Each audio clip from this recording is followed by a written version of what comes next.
दोस्तों नमस्कार। APS academy में आपका हार्दिक स्वागत है। लक्ष्य को ठीक उस तरह देखें जैसे एक टाइगर अपने शिकार को पाने की कोशिशें करता है और सफल भी होता है। दोस्तों नमस्कार, मैं आर के सर एपीएस एकेडमी में आपका हार्दिक स्वागत करता हूं। दोस्तों परसेंटेज की सीरीज स्टार्ट की है हमने। मैथ की क्लास आज से स्टार्ट कर दी है। रेगुलर आपको मैथ की क्लासेस मिलेंगी और स्टार्टिंग चैप्टर हमने परसेंटेज उठाया है।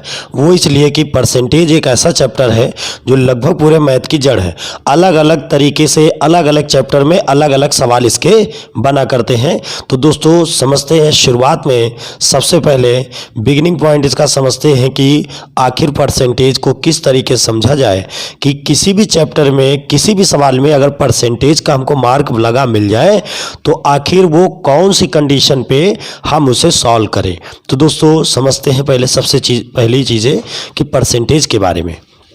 दोस्तों आपको ये चीज़ तो पता होगी कि जैसे हम लोग 500 का 40% निकालते हैं इस तरीके से।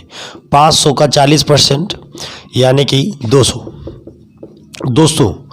दोस्तों हमें ध्यान देना है कि परसेंटेज अब हम लोग इस तरीके से ना निकालें।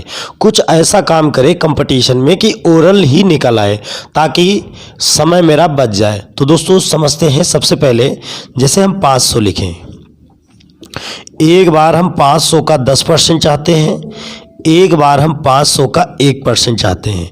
दोस्तों 10% और 1% इसलिए कि 10% और 1% निकालने के बाद हम उसको गुना यानी कि उसको गुणज में कन्वर्ट कर सकें। जैसे कि मैं समझाता हूँ, जैसे एक पेन 2 रुपए का तो 2 पेन 4 रुपए के, यानी 1 बराबर 2 तो 2 बराबर 4, यानी 1 बराबर 5 तो 10 बराबर 50। कुछ ऐसे तरीके, मतलब कि दोस्तों ध्यान दीजिएगा, 500 का जब हम 10% निकालेंगे तो हमारा आंसर 50 आएगा। कितना आएगा? 50। अगर 500 का हम 1% निकालेंगे तो हमारा आंसर 5 आएगा। तो दोस्तों यहाँ से एक चीज़ हमको क्लियर हो जानी चाहिए। ध्यान से देखिए, 1 0 कम हुआ, यानी हम इनडायरेक्ट रूप से कह सकते हैं कि 1 अंक बाद दशमलव लग गया।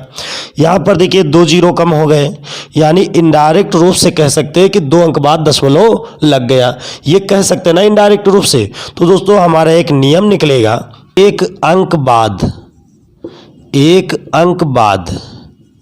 दशमलव, 1 अंक बाद दशमलव, यानी दोस्तों 10% निकलेगा।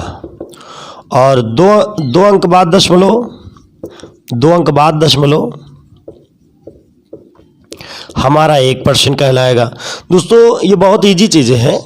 ये अगर देखा जाए तो इस पे बहुत सारे लोग ये कमेंट भी कर सकते कि ये सर कोई चीज़ पढ़ाने वाली नहीं है। तो दोस्तों मैथ में मैं आपको बता दूं, बहुत ऐसी चीज़ें हैं, जितना मैंने स्टडी किया है मैथ में बहुत ऐसी चीज़ें हैं जो रेगुलर हम लोगों को लगाते हुए सॉल्व करते हुए बढ़ती जाती हैं। कुछ चीज़ों के बारे में हम लोग इनडायरेक्ट रूप से बहुत कुछ जानते हैं, लेकिन उसका तरीका और वो कैसे लगता है ये चीज़ें हम नहीं जान पाते। तो दोस्तों ये तरीका समझ में आ गया होगा कि अगर 1 अंक बाद दशमलव लगाना है तो संख्या का आपको 10% निकलेगा, और 2 अंक बाद दशमलव लगाओगे तो संख्या का 1% निकलेगा।